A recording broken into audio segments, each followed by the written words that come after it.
As many of you know, a few days ago, the governor announced that there are going to be new mitigations. And if you're not following along a whole lot, you'll know that phase four, which we entered way back in late June, if you will, July timeframe, uh, allowed for some different tiering based on certain statistics in the state.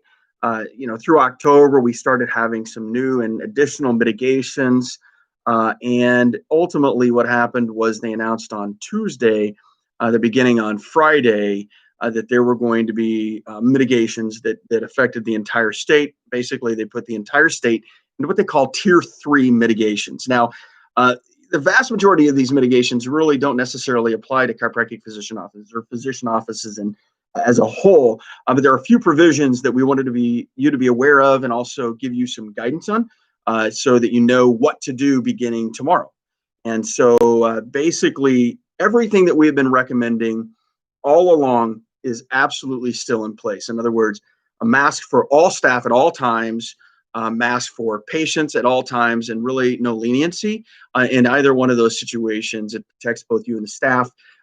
Just as a head up, I know we've hit that a lot, but we're taking increasing number of calls on a daily basis of positive cases running through our offices, whether it be patients or staff. I mean, everybody is seeing this pretty much in every business, but it's not something that excludes chiropractic offices. It's something that includes chiropractic offices. And so you need to be aware that this is an ongoing issue, whether it's patients or staff or even physicians. And we get a number of calls on a regular basis that they've had positive cases in their office and then guidance. So trust me, those things, masks are critical. Cleaning, absolutely critical. Make sure you follow to a T the guidelines that are listed in the cleaning solution that you're using for your practice. So if it indicates that it needs to sit and rest for a period of time of wet, then make sure that you allot for that time appropriately. Rotate your rooms to make sure that that's effective. So the mitigations and how they affect you. Well, first of all, let me just say that across the board,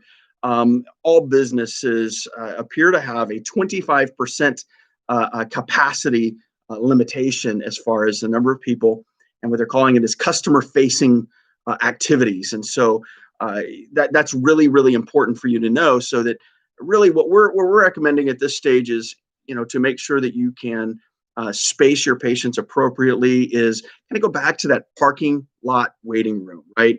Where you notify your patients it's time for them to come in, or make sure that they're not coming in before their appointment time. No more clustering of appointments, because you don't want like three people coming in at the same time, right? So properly space your appointments in your office. Now, that's really for everybody. And again, cleaning protocols, mask protocols, all of those things that we have told you from the very beginning are still critical. Now, the other is for those offices that offer massage therapy in your practice.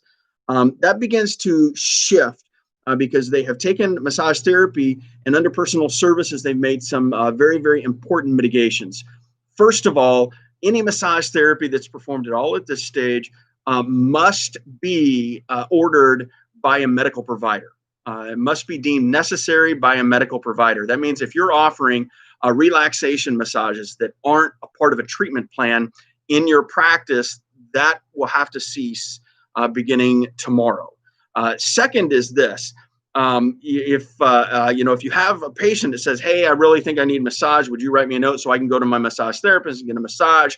The key is this: you have to believe that it is medically necessary in order to order that, order to write them a note. Don't write notes carte blanche. In other words, if you just get a massage therapist and say, "Hey, would you write me a note?" Don't do that. Know that there's going to be some strict guidelines in that regard, not just in relation to this particular order, but in general with standard of care, practice of unprofessional conduct, potentially under the Medical Practice Act. Make sure that you're meeting that standard of care of actual need in those areas, and not just writing notes carte blanche, and that's very important. So if you're offering standard relaxation massage in your office, based on the guidance, that portion will have to stop. Only the medically necessary massage therapy in your office should continue. Now, other things that come into play: if you're offering massage therapy in your practice, then you have to know that that also your appointments for the massage therapy must have a gap of 15 minutes between the end of one appointment and the beginning of the next. And what they're really doing is they're making sure that those rooms are clean. Now, does that mean that you can rotate your rooms back and forth for that medically necessary massage therapy? Yeah, you could do that. Allow your cleaning solutions to dry in one room and massage in the next room. Is make sure again that as in that particular case that the massage therapist is going through all of the cleaning protocols, washing hands, modifying whatever PPE that they need to. Again, these are medically necessary services at that stage. And you just want to make sure that all of the sanitization is happening on a regular basis. The other is you have to make sure that there's clean air circulating into that room. So you want to do something that makes sure that clean air is circulated in that room in between those two patient visits. And so, at the very minimum, you want to make sure that maybe there's a fan that circulates that air with the door open. And moves it and moves clean air into that. If you don't have another mechanism to be able to make that happen, but that's an important category, an important requirement for that massage therapy service. So those are the mitigations primarily that are going to impact our doctors' offices, and hopefully that helps you out. As we get more information, we'll let you know. But I will tell you the reason why we're a little slow in putting out the video, even though the information we did put out Tuesday evening when we got the mitigation information.